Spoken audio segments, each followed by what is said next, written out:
ನೀವು ಏನು ಕೇಳಿದ್ರು ಕೂಡ ನಾನು ಪಕ್ಷದ ಶಿಸ್ತಿನ ಸಿಪಾಯಿ. ಅವ್ರು ಏನು ಜವಾಬ್ದಾರಿ ಕೊಟ್ಟರು ಮಾಡ್ತೀನಿ. ಆದರೆ ನನಗೇನೂ ಕೂಡ ಅದರ ಕಲ್ಪನೆ ಇಲ್ಲ, ಯಾಕಂದರೆ ನನಗೆ ಅದ್ರ ಬಗ್ಗೆ ಏನೂ ಗೊತ್ತಿಲ್ಲ. ಮೇಡಮ್, ಇವಾಗ ಕರ್ನಾಟಕ ಕಾಂಗ್ರೆಸ್ ಪಕ್ಷಕ್ಕೆ ಸೈಲೆಂಟ್ ಆಗಿದ್ದೀರಿ ಮೇಡಮ್. ಅಂದ್ರೆ ಹಿಂದಕ್ಕೆ ನೀವು ಮಂತ್ರಿ ಬೆಳಗಾವಿ ಬಂದಾಗ ನನ್ನ ಮೌನ ಒಂದು ವೀಕ್ನೆಸ್ ಅಲ್ಲ ಅಂತಿದ್ರಿ. ಈಗ ಯಾಕೋ ಈ ಸಂದರ್ಭ ಅದಲ್ಲ, 2 ತಿಂಗಳು ಆ ಮಾತನ್ನ ಈಗ ಇದು ಸಂದರ್ಭ ಅಲ್ಲ, ಇದು ಸೂಕ್ತ ಸಂದರ್ಭ ಅಲ್ಲ. ಈಗ ನಾನು ಆ ರೀತಿ ಬಿಟ್ರೆ ಅದು ಡೈರೆಕ್ಟ್ ಆಗಿ ನಾನು ಹೈಕಮಾಂಡ್ಗೆ ನಾಯಕತ್ವಕ್ಕೆ ಮಾತಾಡ್ದಂಗಾಗುತ್ತೆ. ಈ ಸಂದರ್ಭ ಆ ಡೈಲಾಗ್ಗೆ ಸಾಧ್ಯನೇ ಇಲ್ಲ ರೀ. ಪಾಪ ಯಾರು ಇಲ್ಲ, ನಮ್ಮ ಜಿಲ್ಲೆಯವರು ಇಲ್ಲ, ಹೊರಗಡೆಯವರು ಇಲ್ಲ, ಪಕ್ಷದ ಒಳಗಡೆಯವರು ಇಲ್ಲ. ಅನಿವಾರ್ಯತೆ ಪ್ರತಿಯೊಬ್ಬರು ಕೂಡ ಬಹುಶಃ ನಾನು ಮಂತ್ರಿ ಮೊದಲನೇ ಇದ್ರಲ್ಲೋ ಅಥವಾ 2ನೇ ಇದ್ರಲ್ಲೋ ಆಗಿದ್ರೆ ಇಷ್ಟು ಇದನ್ನ ಮಾಡ್ತಾ ಇರಲಿಲ್ಲ. ಪ್ರತಿಯೊಬ್ಬರು ನಮ್ಮ ಪಕ್ಷದವರು, ವಿರೋಧ ಪಕ್ಷದವರು ಬಂದು ನನಗೆ ಇವತ್ತು ಅವರ ಅನಿಸಿಕೆಗಳನ್ನ ಹೇಳ್ತಾ ಇದ್ದಾರೆ. ಈಗ ರಾಜ್ಯದ ಇತಿಹಾಸದಲ್ಲಿ ಮೇಡಮ್ ಎಲ್ಲ ಆಪ್ತರಿಗೂ ಅವಕಾಶಗಳನ್ನು ಕೊಡ್ತಾರೆ. ಈಗ ಯಡಿಯೂರಪ್ಪನವ್ರು ಬಂದಾಗ ಉಮೇಶ್ ಕತ್ತಿ ಅವರು ಆಗದಿದ್ರು ಇನ್ನೊಂದ್ಸಲ ಕರ್ಕೊಂಡು ಮಾಡಿದ್ರು. ಸಿದ್ದರಾಮಯ್ಯ ಸತೀಶ್ ಜಾರಕಿಹೊಳಿ ಕಂಟಿನ್ಯೂ ಮಾಡಿದ್ರು.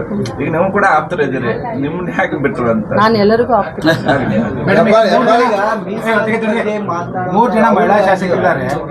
3 ಜನ ಮಹಿಳಾ ಶಾಸಕರ ಹೆಸರು ಕೇಳಿ ಬರ್ತಾ ಇದೆ. ತಮ್ದು ಕೂಡ ಹೆಸರು ಆ ಸಾಮರ್ಥ್ಯ ಯಾರಾದ್ರೂ ಅದಕ್ಕಿಂತ 10 ಪಟ್ಟು ಜಾಸ್ತಿನೇ ತಮ್ದು. ಅವಕಾಶ ಸಿಕ್ಕಾಗ ಸಾಮರ್ಥ್ಯ ಯಾರ್ದಾದ್ರೂ ಗೊತ್ತಾಗುತ್ತೆ. ನನಗೆ ಅವಕಾಶ ಸಿಕ್ತು, ಸಾಮರ್ಥ್ಯ ತೋರಿಸ್ದೆ. ಇನ್ನೊಬ್ಬರಿಗೆ ಕೊಟ್ರೆ ಅವ್ರಿಗೆ ನನಗಿನ್ನ ಜಾಸ್ತಿ ಸಾಮರ್ಥ್ಯ ಇದ್ರೆ ಮೇಡಮ್, ನಿಮ್ಮ ಶಿಷ್ಯರಾದಂತ ನೈನಾ ಮುಟ್ಟಮ್ಮ ಅವರಿಗೂ ಕೂಡ ರಾಜಕೀಯ ಶಿಷ್ಯರಾದಂತ ನೈನಾ ಮುಟ್ಟಮ್ಮ ಅವರಿಗೂ ಒಂದು ಅವಕಾಶ ಸಿಗಬೇಕು ಅನ್ನೋದೊಂದು ಪಕ್ಷದಲ್ಲಿ ಚರ್ಚೆ ಆಗ್ತದೆ. ಅದೇನಾದ್ರೂ ಲಕ್ಷ್ಮೀ ಹೆಬ್ಬಾಳ್ಕರ್ ಅವ್ರಿಗೆ ಇದನ್ನ ಆಗ್ತಾ ಇದೆ? ಖಂಡಿತ ಇಲ್ಲ ರೀ. ನಾನು ನೋಡಿ, ರಾಜಕಾರಣದಲ್ಲಿ ಬಾರದು ಬಪ್ಪದು ತಪ್ಪದು. ರಾಜಕಾರಣದಲ್ಲಿ ನಾಯಕರಿಗೆ ಒಮ್ಮಿಲ್ಲ ಒಮ್ಮೆ ಸತ್ವ ಪರೀಕ್ಷೆ, ಅಗ್ನಿ ಪರೀಕ್ಷೆ ಇರುತ್ತೆ. ಆ ಸಂದರ್ಭದಲ್ಲಿ ನಮ್ಮ ತಾಳ್ಮೆಯಿಂದ ಇದ್ದು ಪಕ್ಷದ ಚೌಕಟ್ಟಿನಲ್ಲಿ, ಪಕ್ಷದಲ್ಲಿ ಶಿಸ್ತಿನಿಂದ ಇದ್ದರೆ ಖಂಡಿತವಾಗ್ಲೂ ಆ ಒಂದು ಇದು ಕಟ್ಟಿಟ್ಟ ಬುತ್ತಿ ಅಂತ ಹೇಳಿ. 5,000 ಕೋಟಿ ಅಂದ್ರೆ ಎಲ್ಲಿ ಹೋಯ್ತು ಅಂತ ಹೇಳಿ ಒಂದು ಗಂಭೀರವಾದ ಆರೋಪ ಮಾಡ್ತಾರೆ. ಅದ್ರ ಬಗ್ಗೆ ಹೇಳೋದಾದ್ರೆ ನೀವೊಬ್ಬ ಕಡಿಮೆ ಆಗಿದ್ದು ನೋಡಪ್ಪ.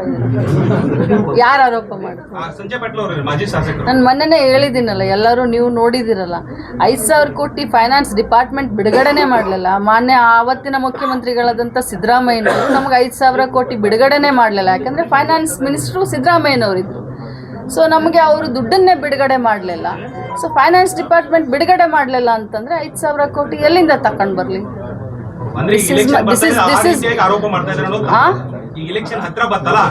ನಾನಲ್ಲ, ಅವ್ರಿಗೆ ತಿಳುವಳಿಕೆ ಕಡಿಮೆ, ಅದಕ್ಕೆ ಆರೋಪ. ಈಗ ಹೆಬ್ಬಾಳ್ಕರ್ ಅಂದ್ರೆ ಪವರ್ಫುಲ್, ಹಠಮಾರಿ. ಕೊನೆ ಕ್ಷಣದಲ್ಲಾದ್ರೂ ಮಂತ್ರಿ ಹಾಗೆ ಬರ್ತಾರಂತೆ ನಿಮ್ಮ ಅಭಿಮಾನಿಗಳು ಈಗ ನಿರೀಕ್ಷೆಯಲ್ಲಿದ್ದಾರೆ, ನಂಬಿದ್ದಾರೆ, ವಿಶ್ವಾಸ ಇಟ್ಟಿದ್ದಾರೆ. ನಿಮ್ಮ ಅಭಿಮಾನಿಗಳಿಗೆ ಏನು ಹೇಳ್ಬೇಕು? ಆ ನಂಬಿಕೆನ ಮುಂದುವರಿಸ್ಕೊಂಡು ಹೋಗಿ ಅಂತ ಹೇಳಿ.